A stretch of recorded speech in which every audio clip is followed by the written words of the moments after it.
class of chemistry. So today we are going to start a new chapter, that is chemical kinetics. Okay, so now we completed the 3 chapters of chemistry in plus 2. That is, first one is solid state, second one solutions, and third one electrochemistry. So moving to the 4th chapter, that is chemical kinetics. Okay, so let's have a look on this chapter. So first of all, what is mean by chemical kinetics?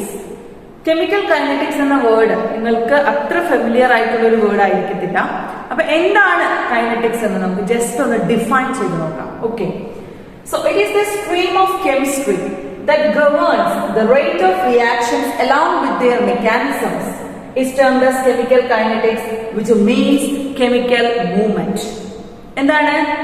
കെമിസ്ട്രിയുടെ ഒരു പ്രധാനപ്പെട്ട സ്ട്രീമാണ് അല്ലെങ്കിൽ ഒരു branch ആണ് chemical kinetics എന്ന് പറയുന്നത്. അപ്പോൾ അതിനകത്ത് നമ്മൾ കൂടുതലും ഒരു പെർട്ടിക്കുലർ കെമിക്കൽ റിയാക്ഷന്റെ റേറ്റ് ആയിരിക്കും നമ്മൾ കൈനറ്റിക്സിലൂടെ എക്സ്പ്രസ് ചെയ്യാൻ ശ്രമിക്കുന്നത്. Rate of a reaction. Okay, ഇനി ഈ റേറ്റ് ഓഫ് എ റിയാക്ഷനും അയാളുടെ മെക്കാനിസം, ആ റിയാക്ഷൻ മെക്കാനിസം, അതിന്റെ റേറ്റ് മെക്കാനിസംസ്, ഇങ്ങനെയുള്ള കാര്യങ്ങളാണ് നമ്മൾ കൂടുതലും കൈനറ്റിക്സിലൂടെ ഡിഫൈൻ ചെയ്യാനായിട്ട് ശ്രമിക്കുന്നത്. Okay, and chemical kinetics is anotherly known as chemical movement. നമുക്ക് മറ്റൊരു രീതിയിൽ chemical movement എന്ന് വേണമെങ്കിൽ കൈനറ്റിക്സിനെ പറയാനായിട്ട് സാധിക്കും. But simply we can define chemical kinetics in this way. Okay, so next we are moving to discuss what is mean by the rate of a reaction. ഒരു particular റിയാക്ഷന്റെ റേറ്റിനെ define ചെയ്യാനാണ് നമ്മൾ kinetics use ചെയ്യുന്നത് നമ്മൾ പറഞ്ഞു. എന്നാൽ ഇനി നമ്മൾ പഠിക്കാൻ പോകുന്നത് എന്താണ് ഒരു റിയാക്ഷന്റെ റേറ്റ്, എങ്ങനെ, how can we define the rate of a reaction എന്നുള്ളതാണ് നമ്മൾ പറയാൻ പോകുന്നത്. The rate at which the concentration of reactant or product participating in a chemical reaction alters is called the rate of a reaction. We know that a reaction എങ്ങനെയാണ് നടക്കുന്നത് എന്നുള്ള കാര്യം നമുക്കറിയാം. എന്താണ്? ഒരു റിയാക്ടൻസ് കമ്പൈൻ ചെയ്ത് പ്രൊഡക്റ്റ് ഉണ്ടാവുന്നതിനെയാണ് നമ്മൾ എന്ത് പറയുന്നത്? A reaction, A chemical reaction എന്ന് നമ്മൾ പറയുന്നത് ആണല്ലോ. യെസ്. അപ്പോൾ ഈ റിയാക്ടൻസ് തമ്മിൽ പരസ്പരം കൊളൈഡ് ചെയ്യുന്നതിന്റെ ഫലമായിട്ടാണ് ആ റിയാക്ഷൻ നടക്കുന്നതും as A result product is formed. Okay, ഇനിയും നമുക്ക് how can B define the rate of the reaction എന്ന് ചോദിച്ചാൽ നമുക്കറിയാം, ഒരു പെർട്ടിക്കുലർ കെമിക്കൽ റിയാക്ഷനിൽ റിയാക്ടൻസ് കമ്പൈൻ ചെയ്ത് പ്രോഡക്റ്റ് ഫോം ചെയ്യുമ്പോൾ as time passes, സമയം കഴിഞ്ഞു പോകുന്ന അനുസരിച്ച് റിയാക്ടന്റിന്റെ കോൺസെൻട്രേഷൻ ഇൻക്രീസ് ചെയ്യുമോ ഡിക്രീസ് ചെയ്യുമോ? ഒന്ന് തിങ്ക് ചെയ്തേ, എന്ത് സംഭവിക്കും? യെസ്, ബിക്കോസ് റിയാക്ടൻസ് റിയാക്ട് ചെയ്താണ് പ്രോഡക്റ്റ് ഫോം ചെയ്യുന്നത്. അപ്പോൾ ഒരു റിയാക്ഷൻ തുടങ്ങി കുറച്ച് സമയം കഴിയുമ്പോൾ റിയാക്ടന്റിന്റെ കോൺസെൻട്രേഷൻ അവിടെ എന്ത് ചെയ്യും? യെസ്, ഡിക്രീസ് ചെയ്യും.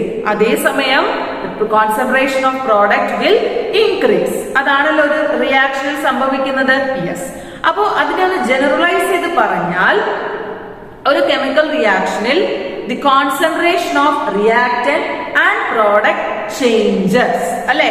ഒരു റിയാക്ഷനകത്തില് ടൈം കടന്നു പോകുന്ന അനുസരിച്ച് റിയാക്ടന്റിന്റെ കോൺസെൻട്രേഷനും പ്രോഡക്റ്റിന്റെ കോൺസെൻട്രേഷനും ചേഞ്ച് ചെയ്യും, ഓൾട്ടർ ചെയ്യും ആണല്ലോ. That change with time, that change of concentration of product and reactants with time is defined as the rate of that particular reaction. അത്തരത്തിൽ ടൈം കടന്നു പോകുന്ന അനുസരിച്ച് ഒരു പെർട്ടിക്കുലർ റിയാക്ഷന്റെ റിയാക്ടന്റിന്റെയും പ്രോഡക്റ്റിന്റെയും കോൺസെൻട്രേഷനിൽ വരുന്ന ചേഞ്ചിനെയാണ് നമ്മൾ എന്ത് പറയുന്നത്? ആ റിയാക്ഷന്റെ റേറ്റ് എന്ന് പറയുന്നത്. ഓക്കെ, അപ്പൊ അതാണ് rate of a reaction definition എന്ന് പറയുന്നത്. ഇനി നമുക്ക് അതിനെ എങ്ങനെ ഒന്ന് എഴുതാം? Rate, how can be express it in an equation? എങ്ങനെ എഴുതാം? Rate of a reaction is equal to change in concentration divided by time. Concentration of whether it is reactant or product, അത് രണ്ടും നമ്മൾ എഴുതണം. അപ്പൊ എന്താണ്?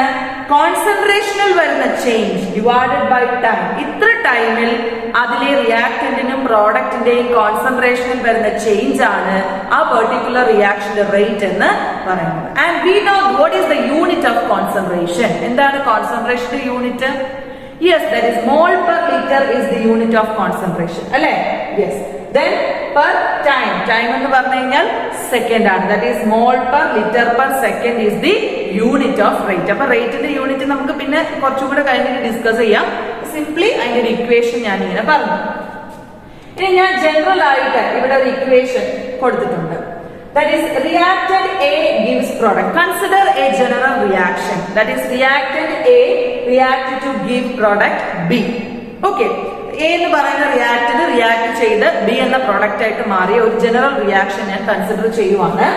And let 1 mole of reactant A produce 1 mole of the product B.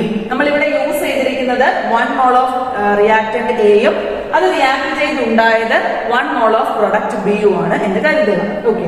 And at the time T1, ഇനി നമ്മൾ initial time, that is ഈ reaction start ചെയ്യുന്ന സമയത്ത് ഉള്ള ടൈമിനെ നമ്മൾ T1 ആയിട്ട് കൺസിഡർ ചെയ്യുന്നു. T1. Okay. And at the time T1, the concentration of A is taken as A1. നമ്മൾ മോളാർ കോൺസെൻട്രേഷനെ കാണിക്കാനാണ് സ്ക്വയർ ബ്രാക്കറ്റ് യൂസ് ചെയ്യുന്നത്. അപ്പൊ molar concentration of A indicates എന്താണ്? നമ്മൾ ഈ ഒരു ബ്രാക്കറ്റിനുള്ളിൽ A എന്ന് പറഞ്ഞു കഴിഞ്ഞാൽ അതിനെ നമ്മൾ എങ്ങനെ വായിക്കണം? മോളാർ കോൺസെൻട്രേഷൻ ഓഫ് A എന്ന് നമ്മൾ വായിക്കണം. ഓക്കെ. സോ ഈ റിയാക്ഷൻ സ്റ്റാർട്ട് ചെയ്ത സമയത്തെ ടൈം T1 ആയിട്ട് നമ്മൾ കൺസിഡർ ചെയ്തു. ആ സമയത്തുള്ള റിയാക്ടന്റ് എയുടെ കോൺസെൻട്രേഷനെ നമ്മൾ മോളാർ കോൺസെൻട്രേഷൻ ഓഫ് A1 എന്ന് കൺസിഡർ ചെയ്തു. At the same time the concentration of product B is considered as the molar concentration of B1. Okay. ഇനി അപ്പൊ റിയാക്ഷൻ തുടങ്ങി. ഇനി കുറച്ചു നേരം കഴിഞ്ഞു. അപ്പൊ ടൈം കടന്നുപോയി. ആൻഡ് കുറച്ചു നേരം കഴിഞ്ഞപ്പോൾ ഇനി ടൈം T2 നമ്മൾ എന്ത് ചെയ്യുവാണ്? ഇതുപോലെ കോൺസെൻട്രേഷൻ എടുക്കുകയാണ്.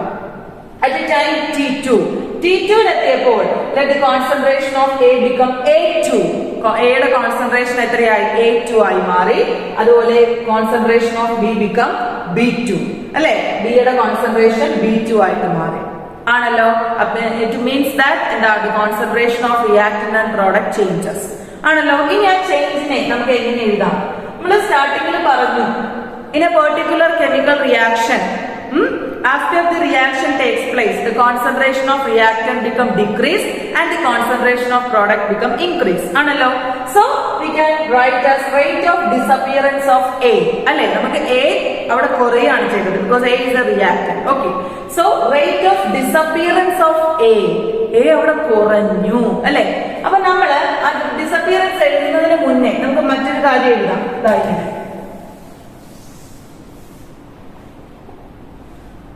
change in concentration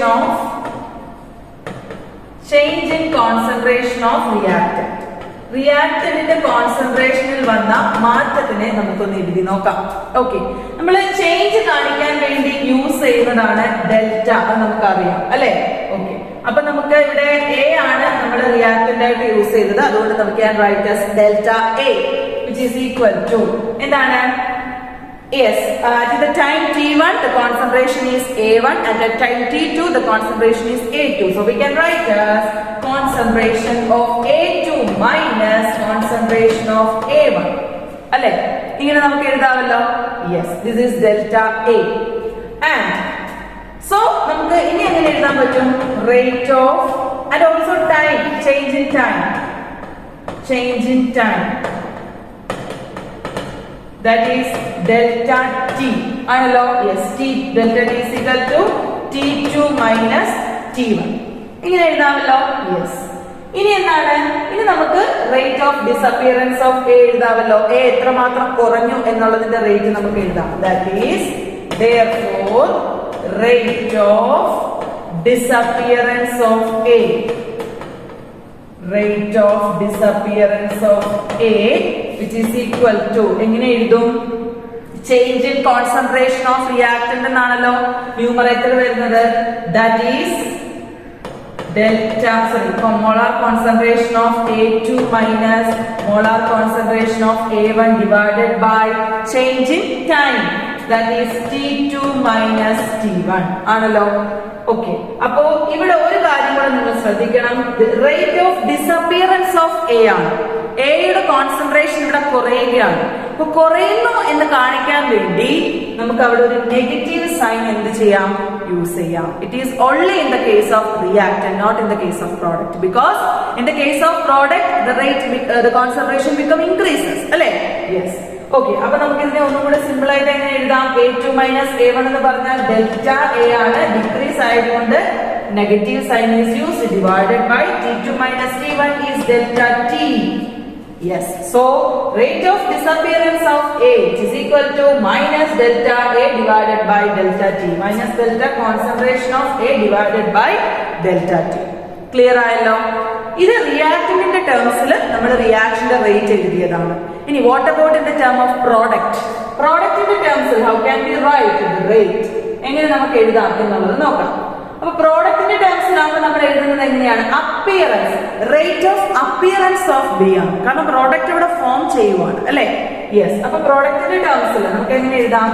change in concentration of product, change in the concentration of product. പ്രോഡക്റ്റിന്റെ കോൺസെൻട്രേഷനിൽ വന്ന ചേഞ്ച് എന്ന് പറയുന്നത് that is that delta B ആണല്ലോ, which is equal to B2 minus B1. Yes, and here also change in time is delta T, that is equal to T2 minus T1 ആണല്ലോ. So what about the rate of appearance of B?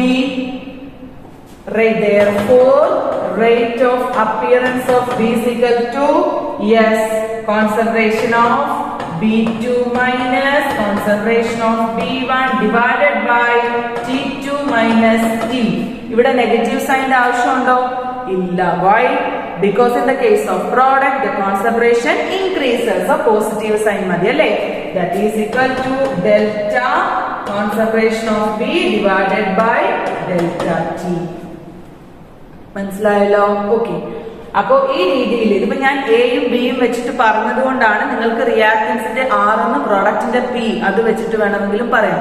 അപ്പൊ generalise ചെയ്ത് വേണമെങ്കിൽ നമുക്ക് പറയാം, we can write the rate of a reaction in the terms of both reactants and product. റിയാക്ടന്റിന്റെ ടേമിലും പ്രൊഡക്റ്റിന്റെ ടേമിലും നമുക്കൊരു റിയാക്ഷന്റെ റേറ്റിനെ എഴുതാനായിട്ട് സാധിക്കും. അപ്പൊ നമ്മൾ എഴുതുവാണ് rate of a reaction, rate of a reaction first എന്താണ്?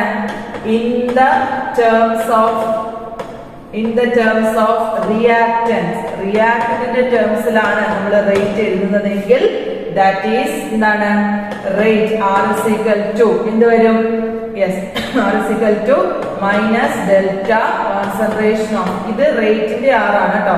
നമുക്ക് ഇങ്ങനെ എഴുതാം, ഒരു കൺഫ്യൂഷൻ വരത്തില്ല, ഡിവൈഡഡ് ബൈ ഡെൽറ്റ ടി ആണല്ലോ. Okay, and what about in the terms of product? Yes, in the terms of products, yes, that is rate is equal to delta product in the p കൊടുക്കാം, delta p divided by delta t.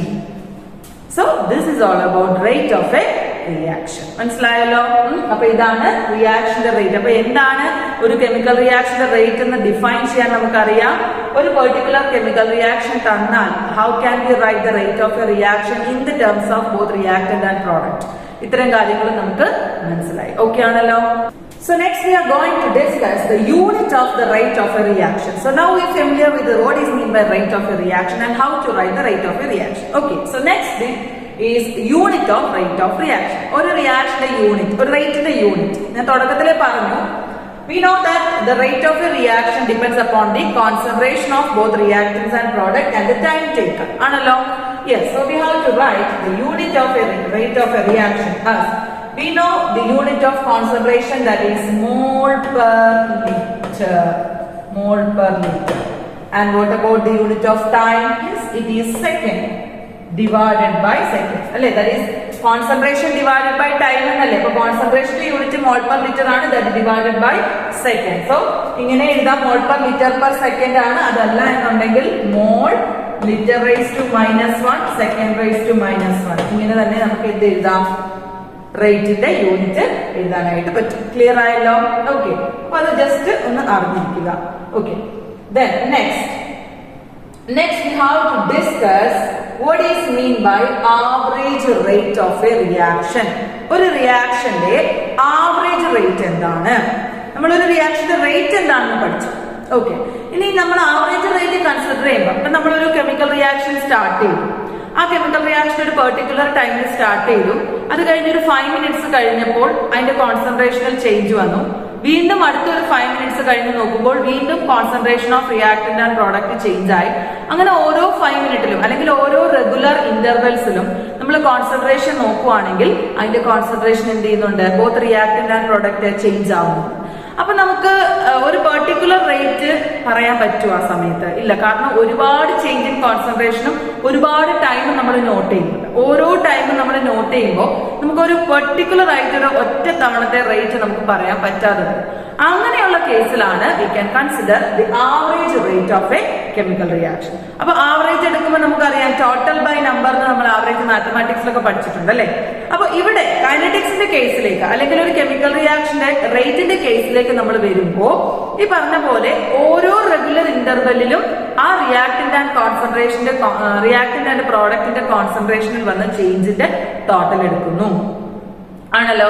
അതുപോലെ തന്നെ ഓരോ time total time എത്രയൊക്കെ ടൈമിലാണ് 5+5+ ആ ഒരു രീതിയിൽ total time എടുക്കുന്നു.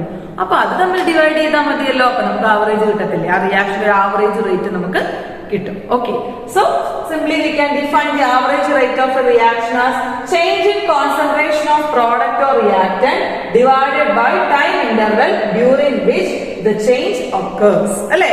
അപ്പൊ ഓരോ പെർട്ടിക്കുലർ സമയത്തും പ്രോഡക്റ്റിന്റെയും റിയാക്ടന്റിന്റെയും എന്താണ് കോൺസെൻട്രേഷനിൽ ഉണ്ടായ ചേഞ്ചിനെ ആ ഓരോ ടൈം ഇന്റർവെൽ കൊണ്ട് ഡിവൈഡ് ചെയ്യുമ്പോൾ നമുക്ക് എന്ത് കിട്ടും? അതിന്റെ ഒരു സമ്മപ്പാണ് നമ്മുടെ ആവറേജ് എന്ന് പറയുന്നത് അല്ലെ. അപ്പൊ നമുക്ക് എങ്ങനെ എഴുതാൻ പറ്റും? ആർ ആവറേജ് എന്ന് നമുക്ക് ഇതിനെ എഴുതാം അല്ലെ.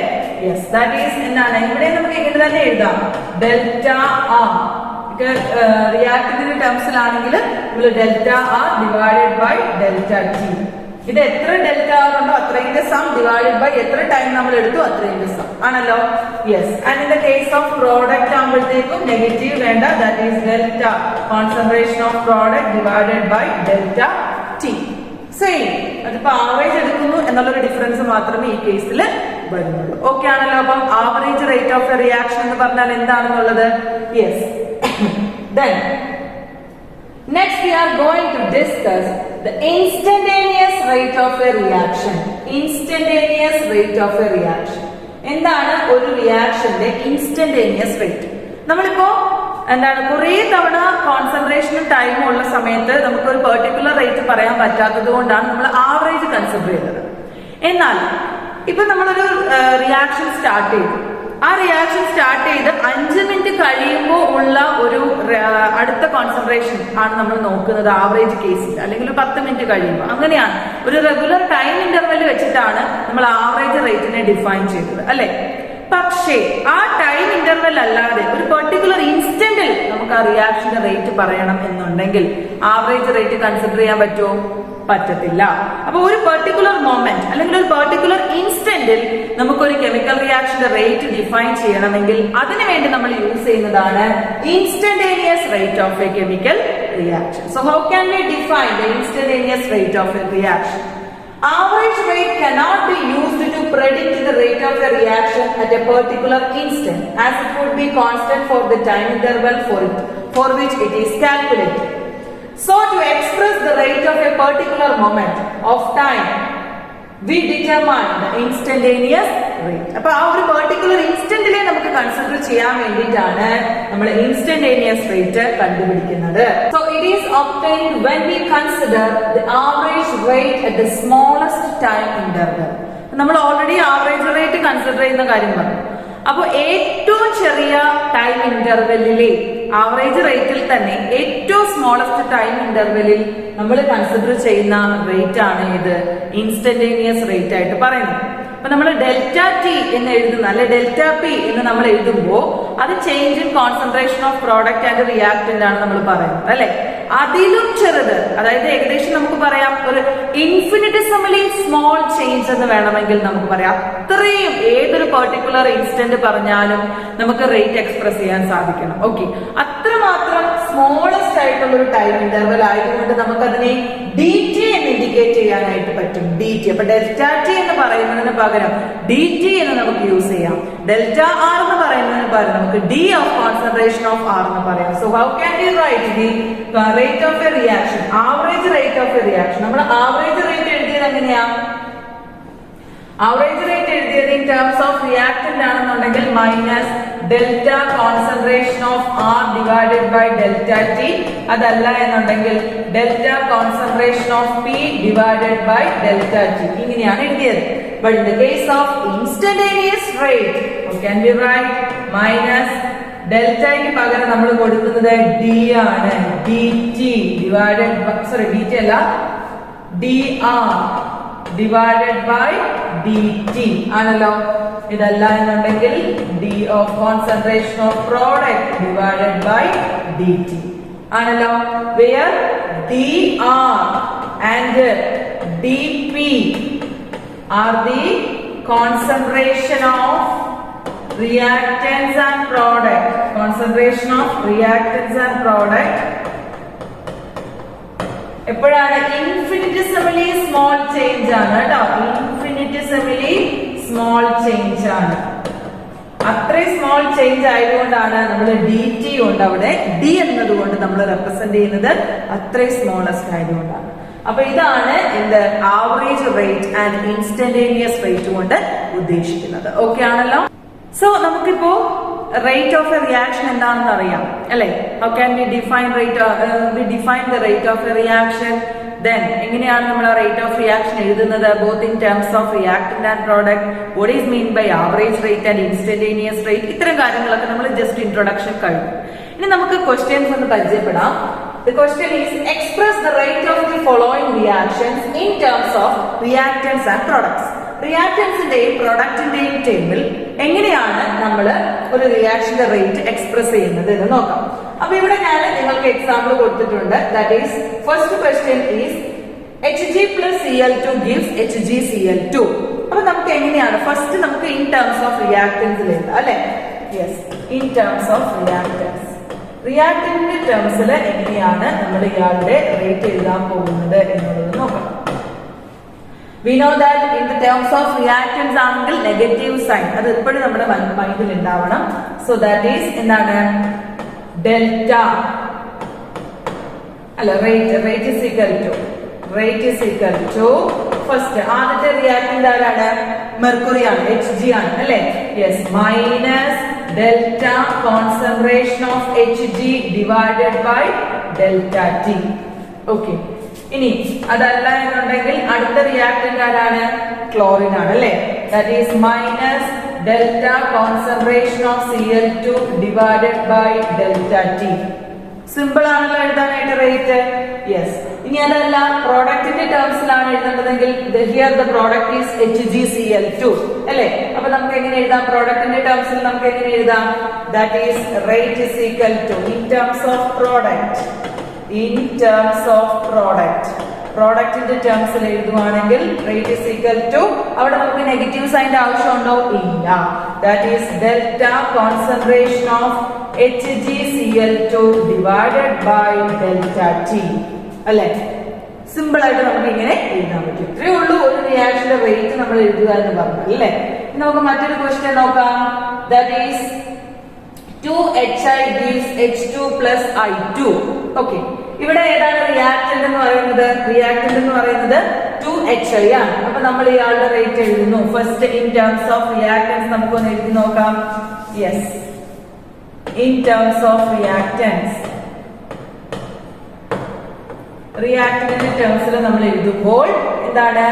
Rate is equal to minus delta concentration of HI divided by delta T എന്നാണ് നമ്മൾ എഴുതിയത് അല്ലെ. പക്ഷെ ഇവിടെ ഒരു ചെറിയ ഡിഫറൻസ് എന്താണ്? യെസ്, ഇവിടെ 2 എന്ന് പറയുന്ന ഒരു കോഎഫിഷ്യന്റ് നമ്മൾ കാണുന്നുണ്ട് അല്ലെ. 2 എന്ന് പറയുന്ന ഒരു കോഎഫിഷ്യന്റ് നമ്മൾ കാണുന്നുണ്ട്. അപ്പൊ ആ കോഎഫിഷ്യന്റിനെ കൂടി നമ്മൾ എവിടെ റെപ്രസെന്റ് ചെയ്യണം? റേറ്റിനകത്ത് റെപ്രസെന്റ് ചെയ്യണം. അപ്പൊ നമ്മൾ 2 എന്ന കോഎഫിഷ്യന്റ് ആണ് നമുക്ക് തന്നത്. പക്ഷെ നമ്മൾ റേറ്റിൽ റെപ്രസെന്റ് ചെയ്യുമ്പോൾ അതിൽ നമ്മൾ എഴുതുന്നത് എങ്ങനെയാണെന്ന് അറിയാമോ? 1/2 എന്നാണ് എഴുതുന്നത്. 1/2. ഓക്കെ, അപ്പോ that is 1/2 minus delta concentration of HI divided by delta. അപ്പൊ കോഎഫിഷ്യന്റ് വന്നാൽ എങ്ങനെയാണ് നമ്മൾ റേറ്റ് എഴുതുന്നതെന്ന് മനസ്സിലായല്ലോ. ഓക്കെ, ഇനി what about in the case of product? Product നമുക്ക് ഇവിടെ 2 പേരുണ്ട് അല്ലെ. പ്രോഡക്റ്റിന്റെ ടേംസിൽ നമുക്ക് എഴുതാം. That is in terms of product. പ്രോഡക്റ്റിന്റെ ടേംസിൽ നമ്മൾ എഴുതുമ്പോൾ റേറ്റ് ഈസ് ഈക്വൽ ടു എന്താണ് അവിടെ കോഎഫിഷ്യന്റ് ഒന്നുമില്ല. സോ സിമ്പിൾ ആയിട്ട് നമുക്ക് എഴുതാം. First product is H2, that is delta concentration of H2 divided by delta T. Second product is I2, that is delta concentration of I2 divided by delta T. മനസ്സിലായല്ലോ? അപ്പൊ ഈ രീതിയിൽ നമുക്ക് എന്ത് ചെയ്യാം, പ്രോഡക്റ്റിന്റെയും കോൺസെൻട്രേഷന്റെയും ടേംസിൽ റേറ്റ് എഴുതാൻ പറ്റും. ഇനി മറ്റൊരു ക്വസ്റ്റ്യൻ ഞാൻ ഇവിടെ കൊടുത്തിട്ടുണ്ട്, നോക്കേ. 5Br minus plus BrO3 minus plus 6H plus gives 3Br2 plus 3H2O. നമുക്ക് തന്നെ എഴുതാം അല്ലെ. ഫസ്റ്റ് ഇൻ ടേംസ് ഓഫ് റിയാക്ടന്റിന്റെ ടേംസിൽ എങ്ങനെയാണ് നമ്മൾ റേറ്റ് എഴുതാൻ പോകുന്നത് എന്നുള്ളതാണ്.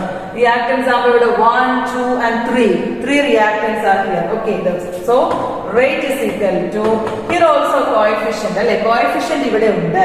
സോ എങ്ങനെ എഴുതാം, 5 ആണ്. സോ നമ്മൾ 1/5 minus delta concentration of what is the first reactant, Br minus divided by delta T. Okay, അടുത്ത ആരാണ്, BrO3 minus, that is minus, അവിടെ കോഎഫിഷ്യന്റ് ഇല്ല, 1 ആണ്. So delta BrO3 minus divided by delta T ആണല്ലോ. Okay, then next H plus ആണ് അല്ലെ. H plus ആകുമ്പോൾ നമ്മൾ എഴുതും, അവിടെ കോഎഫിഷ്യന്റ് 1 ആയതുകൊണ്ട് minus delta concentration of H plus divided by delta T. അപ്പൊ റിയാക്ടന്റിന്റെ ടേംസിൽ നമ്മൾ എന്ത് എഴുതി, റേറ്റ് എഴുതി. ഇനി what about in the terms of product.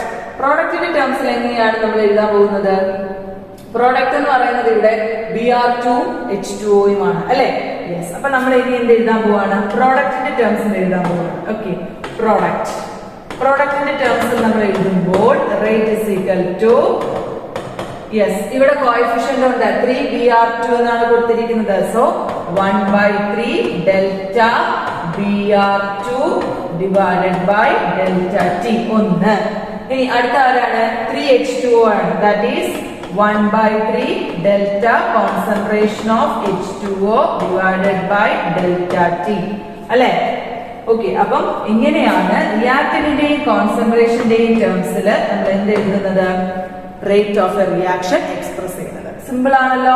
Coefficient വന്നാലും ഇല്ലെങ്കിലും നമുക്ക് എഴുതാനായിട്ട് മനസ്സിലായി. Okay, so moving to another problem, that is decomposition of N2O5 in CCl4 at 318 Kelvin has been studied by monitoring the concentration of N2O5 in the solution. Initially, the concentration of N2O5 is 2.33 mole per liter, and after 184 minutes it is reduced to 2.08 mole per liter.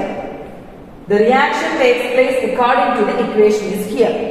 എന്താണ്, N2O5 CCl4 വെച്ചുള്ള N2O5ന്റെ ഡീകമ്പോസിഷന്റെ reaction ആണ് നമുക്ക് തന്നിരിക്കുന്നത്.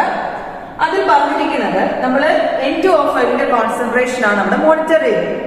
അപ്പൊ സ്റ്റാർട്ടിംഗിൽ എന്താണ്, തുടക്ക സമയത്ത് concentration of N2O5 is 2.33 mall per litre. തുടക്കത്തിൽ റിയാക്ഷന്റെ സ്റ്റാർട്ടിംഗിൽ N2O5ന്റെ കോൺസെൻട്രേഷൻ എന്ന് പറയുന്നത് 2.33 മോൾ പെർ ലിറ്റർ ആയിരുന്നു. എന്നാൽ ഒരു 184 മിനിറ്റ്സ് കഴിഞ്ഞപ്പോൾ അതിന്റെ കോൺസെൻട്രേഷൻ റെഡ്യൂസ് ചെയ്ത് 2.08 മോൾ പെർ ലിറ്റർ ആയിട്ട് മാറി, കുറഞ്ഞു. ആ പെർട്ടിക്കുലർ റിയാക്ഷൻ നിങ്ങൾക്ക് ഇവിടെ തന്നിട്ടുണ്ട്, ഡീകമ്പോസിഷൻ റിയാക്ഷൻ ഓഫ് N2O5 ഇവിടെ തന്നിട്ടുണ്ട്. So you have to calculate the average rate of this reaction in terms of hours, minutes and seconds. അപ്പൊ നിങ്ങൾ ഈ പെർട്ടിക്കുലർ കെമിക്കൽ റിയാക്ഷന്റെ ആവറേജ് റേറ്റ് കണ്ടുപിടിക്കണം. ആവറേജ് റേറ്റ് കണ്ടുപിടിക്കുമ്പോൾ അത് അവേഴ്സിലുള്ള റേറ്റും ആവണം, മിനിറ്റ്സിലുള്ളതും സെക്കൻഡ്സിലുള്ളതും നിങ്ങൾ കാൽക്കുലേറ്റ് ചെയ്യണം. അതേപോലെ തന്നെ what is the rate of production of NO2 during this period. ആ ഒരു പെർട്ടിക്കുലർ ടൈം പീരീഡിലുള്ള NO2ന്റെ പ്രൊഡക്ഷൻ, അതായത് പ്രൊഡക്റ്റ് എത്രമാത്രം ഉണ്ടായി എന്നുള്ളതിന്റെ റേറ്റും നിങ്ങൾ എന്ത് ചെയ്യണം, കണ്ടുപിടിക്കണം. അപ്പൊ ഇതാണ് നമ്മുടെ ക്വസ്റ്റ്യൻ എന്ന് പറയുന്നത്. Okay, so we know the equation for calculating the average rate of a reaction. എന്താണ് average rate കണ്ടുപിടിക്കാനുള്ള equation? rate average which is equal to എന്താണ്, റിയാക്ടന്റിന്റെ ടേംസിലല്ലേ ഇപ്പൊ പറഞ്ഞിരിക്കുന്നത്, that is minus delta എന്താണ്, റിയാക്ടന്റ് ആണ്. ഇവിടുത്തെ നമ്മുടെ റിയാക്ടന്റ് എന്ന് പറയുന്നത് ആരാ, N2O5 ആണ്. So N2O5 divided by delta T അല്ലെ. Yes, and which is equal to what is delta concentration of N2O5? Yes, it is the change in concentration of N2O5. അല്ലേ? N2O5 ന്റെ കോൺസെൻട്രേഷനിൽ വന്ന മാറ്റമാണ്. അത് നമ്മുടെ ക്വസ്റ്റ്യനിൽ വ്യക്തമായിട്ട് പറയുന്നുണ്ട്. എങ്ങനെയാണ് മാറിയത് കോൺസെൻട്രേഷൻ? യെസ്, 2.33 മോൾ പെർ ലിറ്ററിൽ നിന്ന് 2.08ലേക്ക് മാറി ആണല്ലോ. സോ എന്താ R2 മൈനസ് R1 ആണ് അല്ലെ. ദാറ്റ് ഈസ് 2.08 മൈനസ് 2.33 ആണല്ലോ. യെസ്, ബ്രാക്കറ്റിൽ. ഇനി നമ്മുടെ ഇക്വേഷൻ ഒന്ന് ശ്രദ്ധിച്ചേ. ഇക്വേഷനകത്തില് N2O5 ന്റെ ഇക്വേഷൻ കൊടുത്തപ്പോൾ 2N2O5 gives 4NO2 plus O2 എന്നാ കൊടുത്തേക്കുന്നത്. അപ്പൊ ഇവിടെ 2 എന്ന് പറയുന്ന ഒരു കോഎഫിഷ്യന്റ് വന്നിട്ടുണ്ട്. അതുകൊണ്ട് നമ്മൾ ആ കോഎഫിഷ്യന്റിനെ കൂടി എന്ത് ചെയ്യണം? കൺസിഡർ ചെയ്യണം. ദാറ്റ് ഈസ് എന്താണ്? 1/2. ഇനി ഇവിടെ മൈനസ് ഉണ്ട്, സംശയമില്ലല്ലോ. യെസ്, ഡിവൈഡഡ് ബൈ എന്താണ്? Yes, time, change in time. Delta T is the change in time. അല്ലെ, initially we know that the time is 0. അല്ലെ, റിയാക്ഷൻ തുടങ്ങുന്നതിന് മുമ്പേ നമ്മുടെ ടൈം 0 ആണ്. പിന്നെ എത്ര സമയമാണ് അവർ പറയുന്നത്? ആഫ്റ്റർ 184 മിനിറ്റ്സ് ആണ്. സോ നമ്മൾ ഇവിടെ കിട്ടുന്ന നമ്മുടെ ആവറേജ് റേറ്റ്സ് ഇതിലായിരിക്കും, മിനിറ്റ്സിലായിരിക്കും കിട്ടുന്നത്. ബിക്കോസ് ക്വസ്റ്റ്യനിൽ നമുക്ക് മിനിറ്റ്സ് ആണ് തന്നിട്ടുള്ളത്. Okay, so T2 minus T1 that is 184 minus 0. 184 minus 0 ആണല്ലോ. അപ്പൊ നമുക്കിത് കാൽക്കുലേറ്റ് ചെയ്ത് നോക്കാം എത്ര കിട്ടും എന്നുള്ളത്. അപ്പൊ കിട്ടുന്നത് എത്രയാണെങ്കിലും അത് മിനിറ്റ്സിലുള്ള റേറ്റ് ആയിരിക്കും എന്നുള്ളത് നമുക്ക് ഓർമ്മ ഉണ്ടാവണം. That is 2.08 minus 2.33.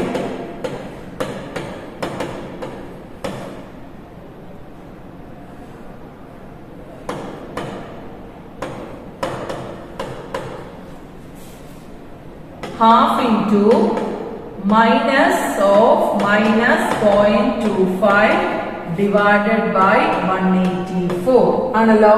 Yes, which is equal to minus minus കൂടി plus ആവും. That is half into 0.25 divided by 184, which is equal to that is 6.79 into 10 raised to minus 4.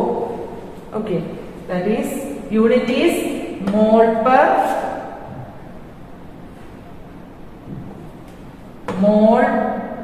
Litre per minute ആണ് കേട്ടോ. അത് നമ്മൾ ശ്രദ്ധിക്കണം. ഇവിടെ നമ്മൾ മിനിറ്റ്സിലാണ് കണ്ടുപിടിച്ചത്. സോ മിനിറ്റ്സിലുള്ളത് നമുക്ക് കിട്ടി. അപ്പൊ ഇത് ക്ലിയർ ആണല്ലോ, പ്രത്യേകിച്ച് ബുദ്ധിമുട്ടൊന്നുമില്ല. ഇനി നമുക്ക് ഇൻ ടേംസ് ഓഫ് സെക്കൻഡ്സിലുള്ളത് നമ്മൾ കണ്ടുപിടിക്കണം. അപ്പൊ നമുക്കറിയാം എന്താണ് 1 മിനിറ്റ് എന്ന് പറഞ്ഞാൽ 60 സെക്കൻഡ്സ് ആണെന്ന് പറയാം. അപ്പൊ ഇത്രയും മിനിറ്റിനെ നമ്മൾ സെക്കൻഡ്സിലേക്ക് മാറ്റുക എന്ന് പറഞ്ഞാൽ എന്ത് ചെയ്യണം? യെസ്, ഇൻറ്റു 60 ചെയ്താൽ മതി അല്ലെ. ഓക്കെ, അപ്പോ ഇൻ ടേംസ് ഓഫ് സെക്കൻഡ്സ്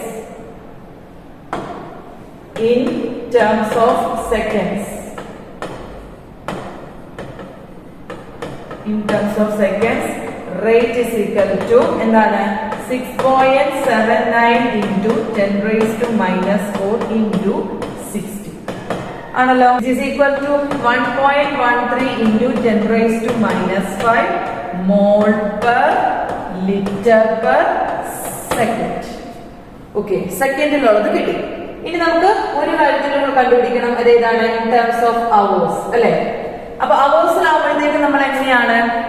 നമ്മൾ മിനിറ്റ്സിനെ നമ്മൾ അവേഴ്സിലാക്കാൻ എന്താണ് ചെയ്തത്? 1 hour 60 മിനിറ്റ് ആണ്. അപ്പൊ മിനിറ്റ്സിനെ നമ്മൾ അവറിലേക്ക് മാറ്റാൻ ഡിവൈഡഡ് ബൈ 60 ചെയ്താൽ മതി. ഏതാ ഡിവൈഡ് ചെയ്യേണ്ടത്? മിനിറ്റ്സിൽ കിട്ടിയതിനെയാണ് നമ്മൾ 60 കൊണ്ട് ഡിവൈഡ് ചെയ്യേണ്ടത് കേട്ടോ. അപ്പൊ അതൊന്ന് ശ്രദ്ധിക്കണം. That is in terms of hours rate is equal to മിനിറ്റ്സിൽ കിട്ടിയത് 6.79 into 10 raised to minus 4, which is divided by 60, which is equal to 4.07 into 10 raised to minus 2 mole per liter per hour. Okay, മനസ്സിലായോ? അപ്പൊ simple ആയിട്ടുള്ള ഒരു problem ആണ്. ഇതിന്റെ ഒരു question ആണ് നമ്മളിപ്പോ കംപ്ലീറ്റ് ചെയ്തത്. ഇനി നമുക്ക് rate of production of NO2 കണ്ടുപിടിക്കണം അല്ലെ. യെസ്, അപ്പൊ ഇപ്പൊ നമ്മൾ ചെയ്തത് എന്താണ്? നമ്മളോട് N2O5 ഡീകമ്പോസിഷൻ മോണിറ്റർ ചെയ്യുന്ന റിയാക്ഷൻ ആണ് പറഞ്ഞത്. എന്നിട്ട് നമ്മളോട് അതിന്റെ ആവറേജ് റേറ്റ് കണ്ടുപിടിക്കാൻ തന്നു.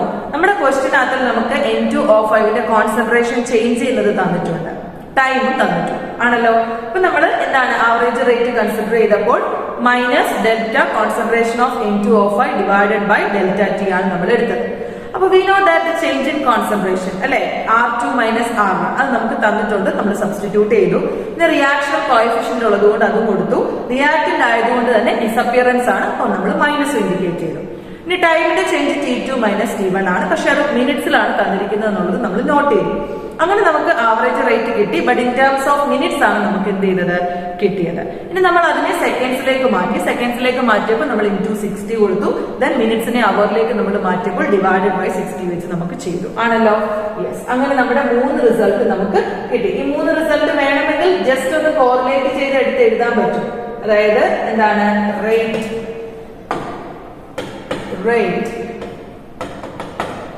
in terms of minutes, then in terms of seconds, then in terms of hours. ഇങ്ങനെ നമുക്ക് എടുത്ത് എഴുതാൻ പറ്റും.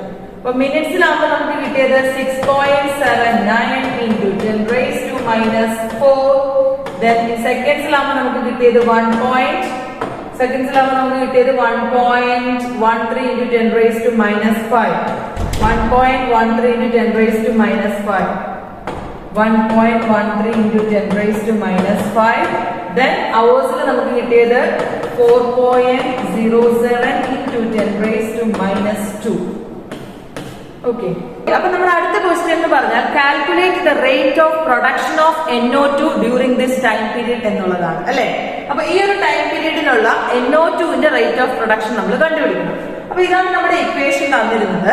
അപ്പൊ ഇതിനകത്ത് നമുക്ക് NO2 എന്ന് പറഞ്ഞു കഴിഞ്ഞാൽ പ്രൊഡക്റ്റ് ആണ്. അപ്പൊ നമുക്ക് പ്രൊഡക്റ്റിന്റെ റേറ്റ് എഴുതാം. That is rate is equal to 4 coefficient ആയതുകൊണ്ട് 1/4 delta concentration of NO2 divided by delta T.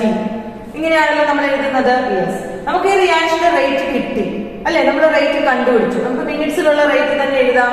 That is 6.74 into 10 raised to minus 4 is the rate of this reaction ആണല്ലോ. Yes, which is equal to 1/4 into delta concentration of NO2 divided by delta T ആണല്ലോ. നമുക്ക് വേണ്ടത് ഇതാണല്ലോ rate of production of NO2 എന്ന് പറയുന്നത്. അപ്പൊ എന്ത് ചെയ്യണം അത് കിട്ടാൻ വേണ്ടിയിട്ട്? ഇവിടെ ഒരു 1/4 ഉണ്ട്, അപ്പൊ അവിടെ 4നെ ഡിവൈഡ് ചെയ്തു, ഇപ്പത്തേക്ക് അത് മൾട്ടിപ്ലൈ ചെയ്താൽ പോരെ.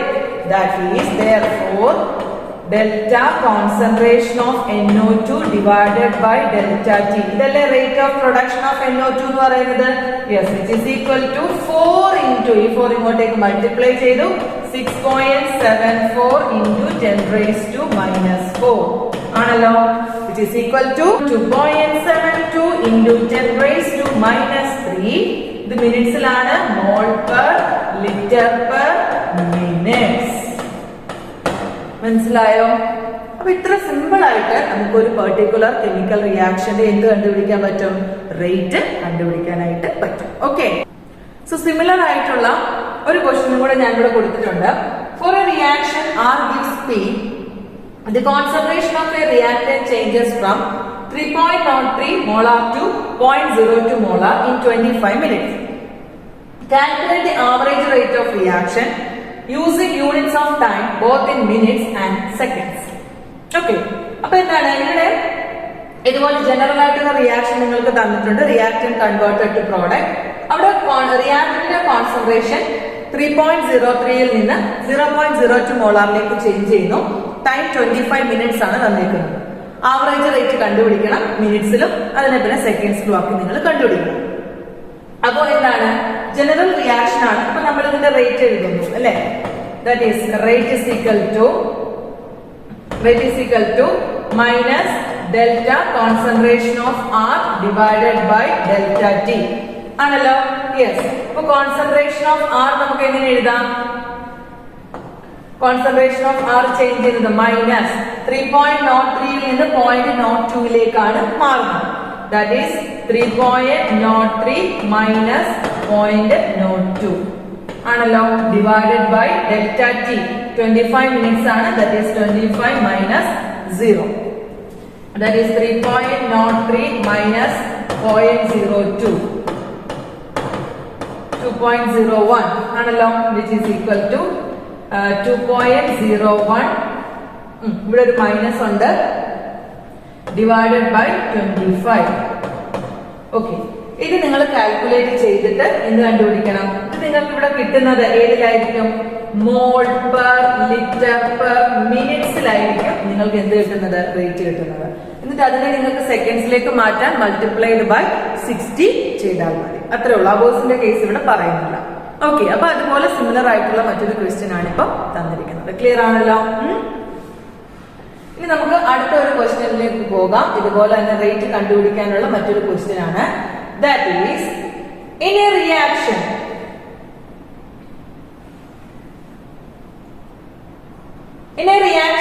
A gives P, concentration of A decreases from 0.5 mol per liter to 0.4 mol per liter in 10 minutes.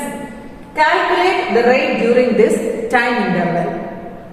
ഇവിടെ ഒരു ജനറൽ റിയാക്ഷൻ തന്നിട്ടുണ്ട്. 2A gives P ആണ്. അതിൽ A നമ്മുടെ റിയാക്ടറിന്റെ കോൺസെൻട്രേഷൻ 0.5 നിന്ന് 0.4 മോൾ പെർ ലിറ്ററിലേക്ക് കുറഞ്ഞു.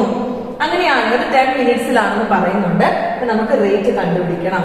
So rate of this chemical reaction, rate is equal to, നമുക്ക് concentration of A അല്ലേ പറഞ്ഞിരിക്കുന്നത് അവര്, അതുകൊണ്ട് മൈനസ് എന്താ ഇവിടെ 2A ആയതുകൊണ്ട് 1/2 minus delta concentration of A divided by delta T ആണല്ലോ. യെസ്, അപ്പൊ എന്താണ്? Which is equal to 1/2 into minus delta A. എന്താണ് ഡെൽറ്റ എ എന്ന് പറഞ്ഞാൽ? Change in concentration of A, that is 0.5 നിന്ന് 0.4ലേക്കാണ് കുറഞ്ഞത്. That is 0.5 minus 0.4 divided by time 10 minutes, that is 10 minus 0 ആണല്ലോ. ദാറ്റ് ഈസ് yes, which is equal to 0.5 minus 0.4 is 0.1, that is half into minus 0.1 divided by 10.